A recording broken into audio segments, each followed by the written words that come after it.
Inilah sejarah penerbangan Aero Air 1285. Kita take off ke kronologi. Mengutip informasi dari final report yang dikeluarkan oleh Canadian Aviation Safety Board di tahun 1988. Pada tanggal 11 Desember 1985, Aero Air 1285 terjadwal terbang dengan rute Kairo, Mesir menuju ke Campbell, Amerika Serikat. Saat itu pesawat juga terjadwal untuk transit di beberapa tempat, yaitu seperti di Cologne, Jerman, dan juga di Gander, Kanada. Pesawat yang digunakan dalam penerbangan itu adalah pesawat McDonnell Douglas DC-8 yang merupakan pesawat charteran. Pesawat itu sendiri dicharter oleh MFO atau Multinational Force and Observer untuk membawa 248 pasukan tentara Amerika, perlengkapan, dan juga barang-barang setelah seluruh pasukan ini menjaga perdamaian di Gurun Sinai kurang lebih selama 5 hingga 6 bulan.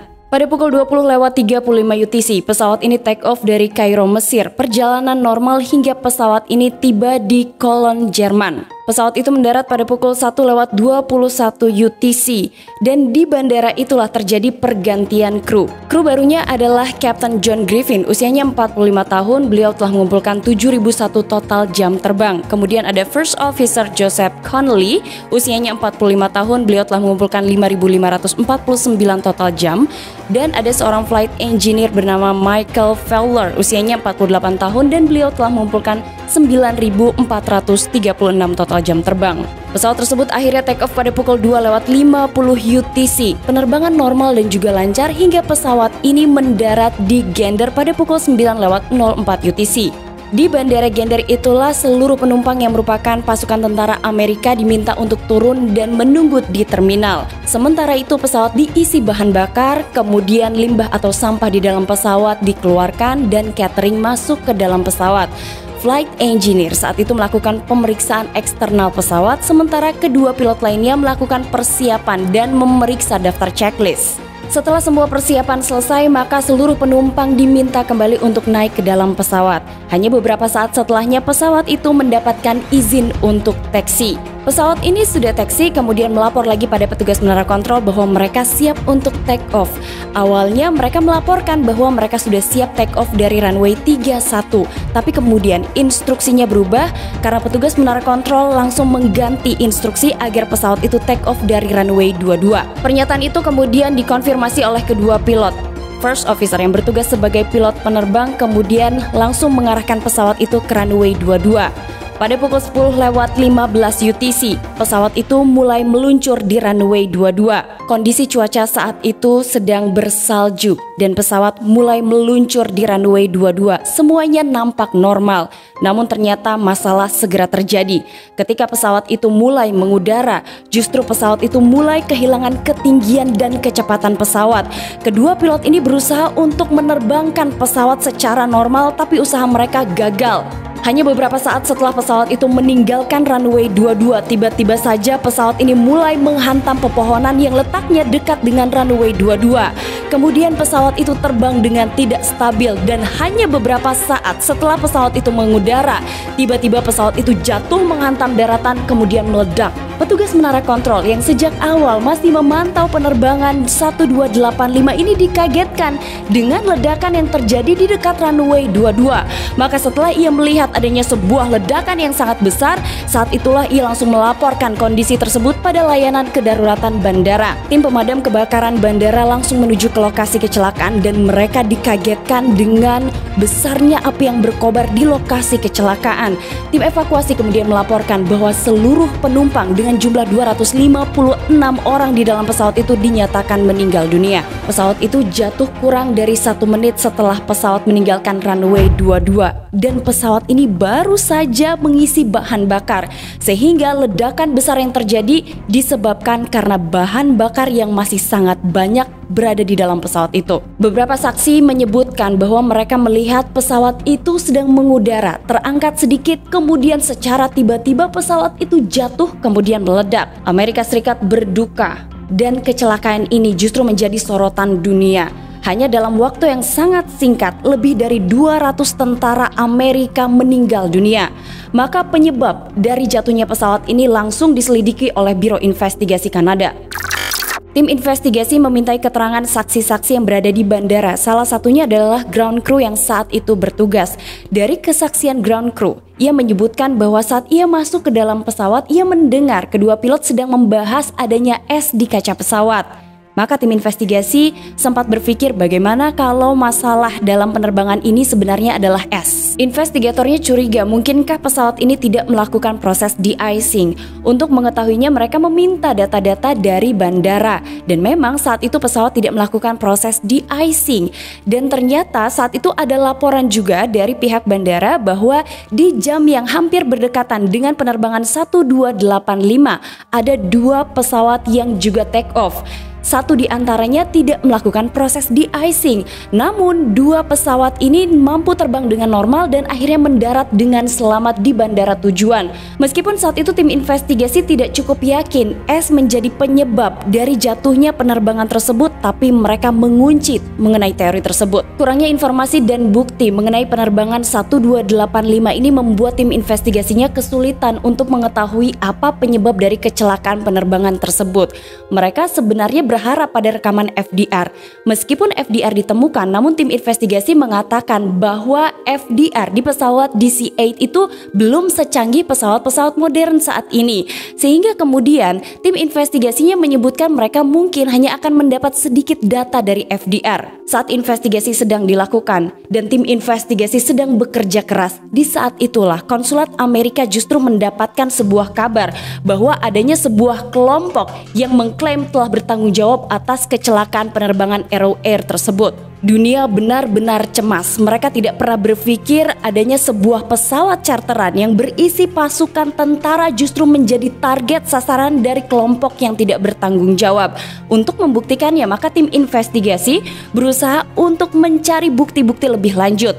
Mereka kemudian memeriksa puing-puing pesawat yang sudah hangus. Dari hasil penyelidikan, mereka tidak menemukan adanya residual bahan peledak di puing-puing pesawat. Dan tim investigasi yakin bahwa pesawat ini mengalami kecelakaan setelah menabrak pepohonan kemudian jatuh dan meledak.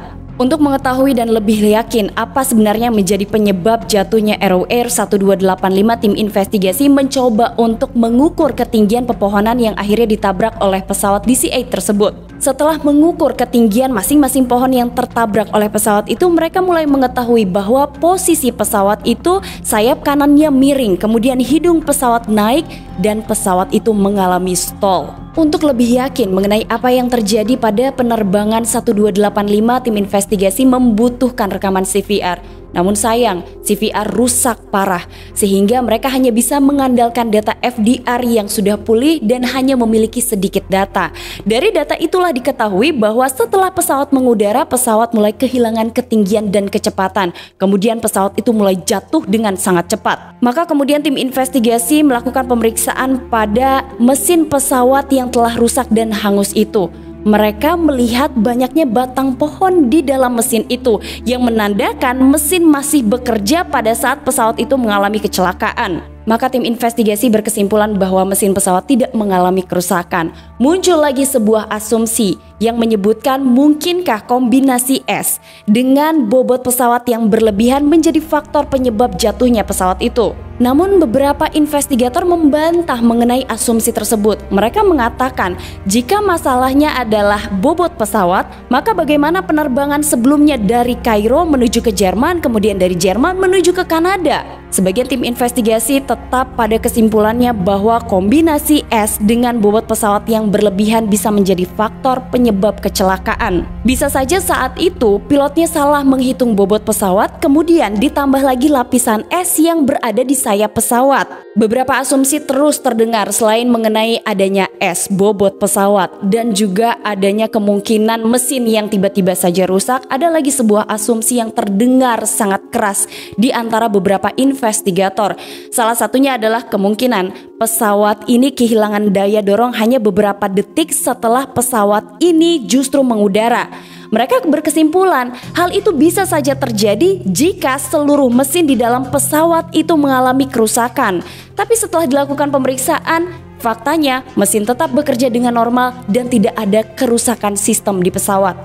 Hal itu sepertinya dikait-kaitkan dengan beberapa saksi yang melihat bahwa sebelum pesawat itu jatuh justru mereka melihat pesawat itu terbakar. Kemudian foto-foto di lokasi kecelakaan menunjukkan bahwa sebenarnya pesawat ini telah meledak sebelum akhirnya jatuh.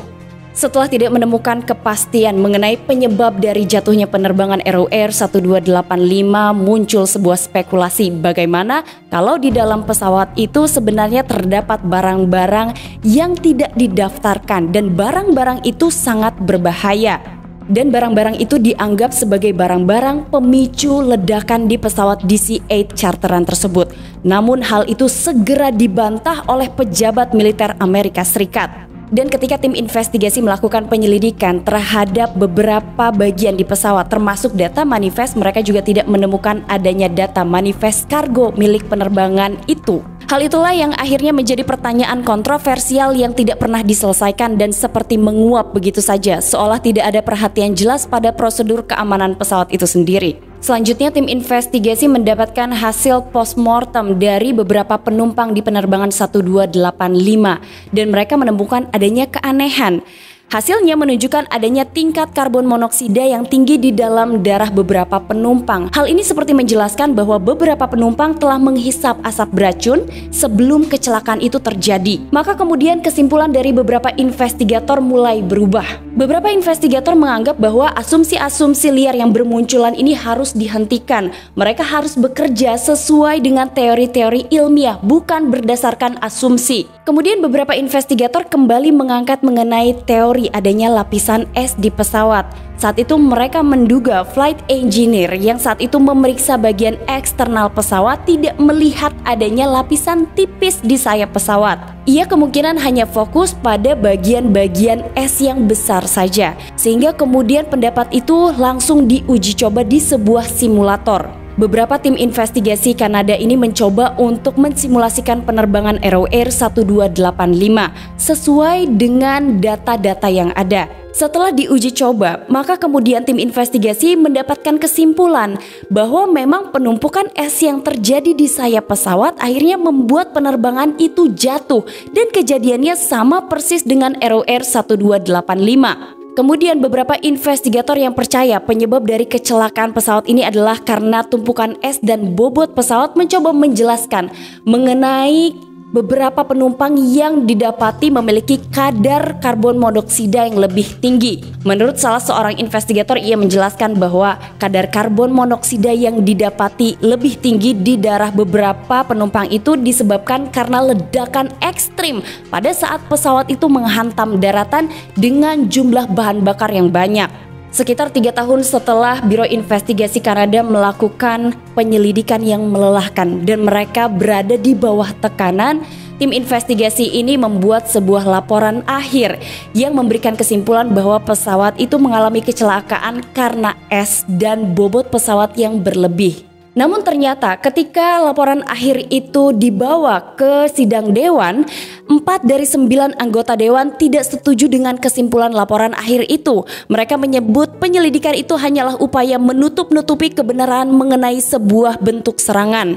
Beberapa anggota dewan itu menganggap tim investigasi berada di bawah tekanan dan harus bekerja dengan cepat. Selain itu, mereka menganggap Biro Investigasi ingin menyelamatkan pekerjaan mereka masing-masing. Sehingga kemudian beberapa pihak yang tidak puas yang merupakan pihak minoritas membuat laporan akhir versi mereka sendiri dan mereka menyebutkan bahwa kecelakaan ROR 1285 ini disebabkan karena sebuah ledakan yang terjadi di pesawat. Sementara pembelaan lain dari tim investigasi Kanada adalah bahwa mereka bekerja sesuai dengan sains dan teori-teori yang ada. Mereka tidak bekerja sesuai dengan asumsi-asumsi pihak-pihak yang bermunculan. Kemudian tim investigasi ini akhirnya tetap pada kesimpulan di final reportnya, yaitu mereka menyebutkan bahwa kecelakaan 1285 disebabkan kebakaran dalam penerbangan yang mungkin diakibatkan oleh ledakan, dan mereka tetap pada kesimpulan bahwa es dan juga bobot pesawat tetap menjadi faktor penyebab kecelakaan tersebut. Namun yang aneh, di laporan akhir yang dikeluarkan oleh Biro Investigasi Kanada ini tidak disebutkan rekomendasi. Hanya saja mereka menyebutkan bahwa